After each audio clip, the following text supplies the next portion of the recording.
شراب کے کاروباری کو دیکھیے کتنا زیادہ مالدار ہو جاتا ہے شراب بیچنے والا. کچھ دیر کے لیے شراب پی لیتا ہے تو سمجھتا ہے کہ پوری اس علاقے کا بادشاہ میں ہی ہوں. تھوڑی دیر کے لیے دماغ ٹینشن ختم ہو جاتی ہے. تو قل فیہما اسم کبیر ومنافع للناس، اس کے اندر تھوڑے فائدے ہیں لیکن گناہ زیادہ ہے. قرآن کی آیت اتار کر کے لوگوں کے دلوں میں یہ بات بیٹھائی گئی کہ شراب بری چیز ہے. اب اس کے بعد کچھ دنوں کے بعد یہ پتہ چلا کہ لوگ شراب پھر بھی نہیں چھوڑ رہے ہیں، شراب پی رہے ہیں. اور نماز، اللہ کے نبی صلی اللہ علیہ وسلم نے جب اس کی قباحت بیان کی تو لوگ شراب پیتے تھے لیکن تھوڑا کم کر دیے. فرمایا گیا اور پوچھا گیا تو اللہ کے نبی کہتے ہیں یہ قرآن کی آیت اتری کہ جب تم نماز کی حالت میں ہو لا تقربوا الصلاۃ وانتم سکارا، جب تم نماز کی حالت میں ہو، جب تم نماز پڑھ رہے ہو، جب تم نشے کی حالت میں ہو تو پھر نماز کے قریب مت جاؤ. لا تقربوا الصلاۃ، نماز کے قریب مت جاؤ. جب تم نشے کے حالت میں، جب شراب پیے ہوئے ہو تو اس وقت تم نماز مت پڑھا کرو.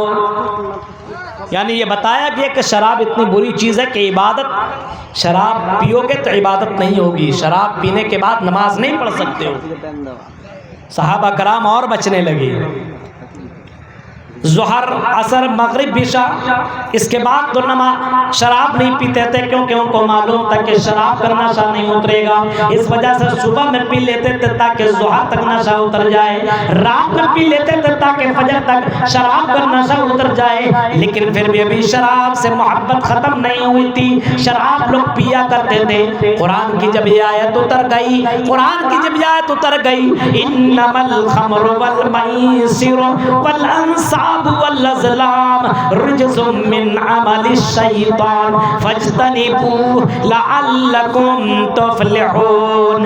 شراب کے بارے میں جو قرآن کی آیت اتری اور کہا گیا فاجتنبوه، اس سے بچا کرو، لعلکم تفلحون، شاید کہ تم کامیاب ہو جاؤ. میرے پیارے ساتھیو، جب قرآن کی آیت کریمہ اتری اور نبی اکرم نے اعلان کر کے کہہ دیا کہ سنو ان الخمر، بے شک شراب حرام کر دی گئی ہے، اور آج کے بعد کوئی شراب نہ پیے.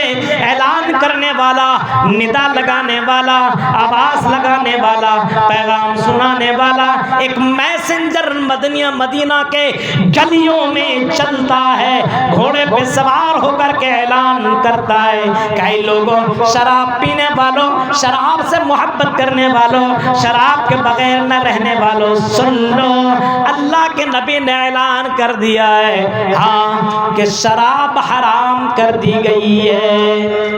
ان الخمر، بے شک شراب حرمت، حرام کر دی گئی ہے اور کوئی شراب نہ پیے. یہ اعلان کرنے والا مدینہ کی گلیوں میں اعلان کرتے ہوئے جا رہا ہے.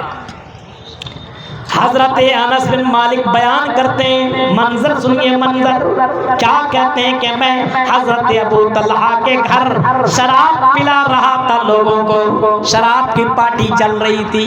ہوتا ہے نا کئی گھروں میں مرغ مسلم کی پارٹی، مٹن کی پارٹی، بریانی کی پارٹی ہوتی ہے نا. ویسے حضرت ابو طلحہ کے گھر میں شراب کی پارٹی ہو رہی تھی. لوگ شراب پی رہے تھے، انجوائے کر رہے تھے، مستی کر رہے تھے. حضرت انس بن مالک کہتے ہیں لوگوں کے گلاس میں میں نے شراب دے ہوا تھا، لوگ پی رہے تھے، چسکی لے کر کے، مزے لے کر کے پی رہے تھے. جب اعلان کرنے والا اعلان کرتا ہے کہ شراب حرام کر دی گئی ہے، جب یہ آواز لوگوں نے سنے، جن کے گلاس میں جتنا شراب تھا اس شراب کو لوگوں نے اپنے ہونٹ میں بھی نہیں لگایا اور اپنی گلاس کو زمین پر دے مارا، زمین پر پھینک دیا اور اپنے گلاس کو چکنا چور کر دیا. اس شراب کو پینا گوارا بھی نہ کیا. اس کے گلاس میں، بوتل میں شراب رکھی ہوئی تھی. نبی کی حدیث آ جانے کے بعد، نبی کا اعلان آ جانے کے بعد لوگوں نے شراب کو قدموں تک نہیں لگایا۔ یہ اسلام کو فالو کرنے والے لوگ تھے، اسلام کو ماننے والے لوگ تھے۔ اسی وجہ سے میرے بھائیوں اسلام یہ کہتا ادخلوا فی السلم کافہ، پورے طور پر اسلام کے اندر داخل ہو جاؤ۔ نبی جو تمہیں حکم دے مان لو، نبی تمہیں جس چیز سے منع کر دے اس چیز سے رک جاؤ۔ یہی تو مکمل طور پر اسلام کے اندر داخل ہونا ہے۔ دیکھ رہے ہیں اتنے اعلان ہونے کے باوجود آج بھی دیکھیے لوگ کھینی، گٹکا، سگریٹ، بیڑی، شراب سب کھا رہے ہیں، پی رہے ہیں، کوئی مسئلہ نہیں ہے۔ غور کریے آپ میرے بھائیوں، اتنی زیادہ محبت شراب سے تھی، لیکن اس سے کئی گنا زیادہ اس کو محبت اسلام سے تھی اور جناب محمد رسول اللہ سے تھی۔ ایک حدیث، ایک پیغام، ایک فرمان نبی کا آ جانے کے بعد لوگوں نے شراب کو زمین پہ دے مارا۔ اب سوچئے راوی حدیث بیان کرتے ہیں نبی مدینہ کے گلیوں میں شراب کی ندی بہنے لگی، شراب کی ندی بہنے لگی، لوگ اپنے اپنے کھموں سے شراب کو اٹھا کر کے باہر پھینکنے لگے۔ شراب کے کاروباری بھی لوگ تھے، بہت زیادہ فائدہ ہوتا تھا۔ اب سمجھ لیجئے آپ کے یہاں جو چیزیں سب سے زیادہ بکتی ہو، سب سے زیادہ جس کی خرید و فروخت ہو اور جس کے بغیر کوئی رہ نہیں پاتا ہو، اب آپ اندازہ لگائیے، ابھی آپ سمجھ لیجئے موبائل سے کتنی محبت ہے لوگوں کو۔ جوان کو موبائل دے دیا جائے تو رات بھر سونا بند، بچے کو موبائل دے دیں تو رونا بند، بوڑھے کو موبائل دے دیں تو اس کو جوانی یاد آنے لگے۔ غور کریے میرے بھائیوں، اگر اس سے کہہ دو بھائی موبائل پھینک دو، کوئی موبائل نہیں چلائے گا، کہے گا مولانا پاگل ہو کیا، بیوی کے بغیر رہ سکتے لیکن موبائل کے بغیر نہیں۔ یہ حال ہے آج کے دور میں، یہی حالت تھی اس دور میں کہ شراب سے اتنی زیادہ محبت تھی، لیکن نبی کی حدیث آ جانے کے بعد، نبی کا قول آ جانے کے بعد، نبی کا فرمان آ جانے کے بعد لوگوں نے شراب کی بوتل کو زمین پہ دے مارا، شراب کی گلاس کو زمین پہ پھینک دیا، اور کسی نے گوارا تک نہیں کیا اور کہ شراب کو ہم پی لیں یا پھر گلاس کے اندر ہے اس کو بھی کم سے کم ختم کر دیں، بعد میں نہیں پیئیں گے، کل سے نہیں پیئیں گے، نہیں۔ نبی کی حدیث آ جانے کے بعد اس نے اسی وقت زمین پر شراب پھینک دی۔ غور کریے آپ، ہم اور آپ کر سکتے ہیں؟ اتنے تقریریں ہونے کے باوجود بھی حالت وہی ہے۔ بتایا جاتا بازار اللہ کے نظر میں بری جگہ ہے، بتایا جاتا ہے کہ جہاں پہ دین اسلام کی باتیں ہوتی ہے، جہاں پہ اللہ کا ذکر کیا جاتا ہے، وہاں پہ اللہ کی رحمتیں اترتی، فرشتے اپنے پروں کو بچھا دیتے ہیں اور ان کے لیے مغفرت کی دعائیں کرتے ہیں۔ یہ آپ نے حدیث سنی ہوگی، لیکن اس کے باوجود دیکھیں جلسوں کے حالات، نوجوان لڑکے آتے ہیں اپنے آپ کو شاہ رخ خان سمجھتے ہیں، گاڑی اس طرح چلائیں گے لگتا کہ یہ اس علاقے کا سب سے سپر ہیرو ہے۔ لڑکیوں سے کہا جاتا ہے کہ آپ جب اپنے گھر سے نکلیے تو وَلَا يُبْدِينَ زِينَتَهُنَّ، اپنی زینت کو ظاہر نہ کریں، یہ قرآن آپ سے کہتا ہے، اور قرآن یہ بھی تمہیں کہتا ہے وَقَرْنَ فِي بُيُوتِكُنَّ وَلَا تَبَرَّجْنَ تَبَرُّجَ الْجَاهِلِيَّةِ الْأُولَىٰ۔ قرآن یہ بھی کہتا ہے، یا یہ کہہ لو کہ اللہ تم سے یہ بھی کہتا ہے اے مومنہ عورتیں گھروں کے اندر ٹھہری رہو، لیکن اگر کبھی ضرورت کے تحت باہر نکلنا ہو، کبھی باہر مجبوراً نکلنا ہو کسی خاص کام کے لیے، تو وَلَا تَبَرُّجْنَ تَبَرُّجَ الْجَاهِلِيَّةِ الْأُولَىٰ۔ تو اسلام یہ کہتا ہے کہ تم زمانہ جاہلیت کی طرف بناؤ سوار اور خوبصورت بن سرور کے سج دھج کے نہ نکلا کرو، اسلام تمہیں اس چیز سے منع کرتا ہے۔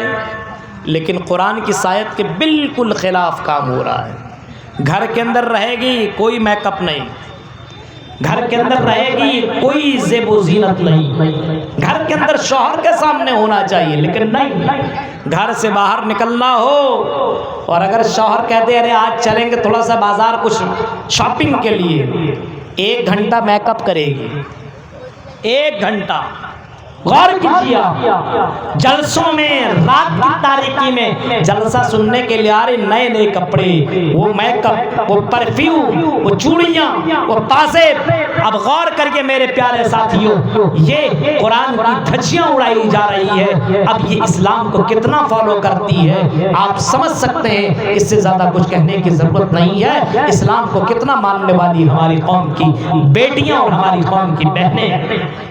جائیے آپ دیکھیے حالات کو، آپ کو پتا چلے گا کہ قرآن کی آیتوں کا کس طریقے سے مذاق اڑایا جا رہا ہے۔ اس دور میں لڑکیوں سے کہا جاتا تھا، اللہ کے نبی نے خطاب میں یہی کہا اور آپ نے یہی فرمایا، اے لڑکیوں راستے کے بیچ میں چلا مت کرو، اے لڑکیوں جب تم راستے میں چلا کرو تو بیچ میں چلا مت کرو، کنارے کنارے چلا کرو۔ نبی کا یہ فرمانا جانے کے بعد اسلام کو کتنا فالو کرتی تھی اور اسلام کو کتنا مانتی تھی، اسلام کو کتنا اپناتی تھی۔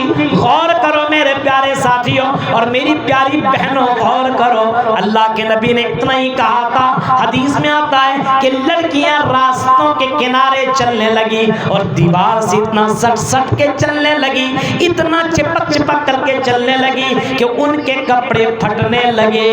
غور کرو، یہاں تو معاملہ کچھ الٹا ہے، راستے میں آپ چلیں اور اگر نہیں ہٹیں گے تو دھکا دے کے چل جائے گی، آپ ہی کو دھکا دے کے نکل جائے گی۔ وہ کنارے چلے گی، آپ کو کنارے چلنا پڑے گا۔ یہ حال ہے میرے پیارے ساتھیوں، تصور کیجئے، ادخلوا فی السلم کافہ، اسلام کہتا ہے پورے طور پر داخل ہو جاؤ، صرف رمضانی مسلمان مت بنو، صرف رمضان میں اللہ اللہ مت کرو۔ رمضان تو ایک آفر ہے، عام مہینے میں عبادت ہے، لیکن رمضان ایک آفر والا مہینہ ہے۔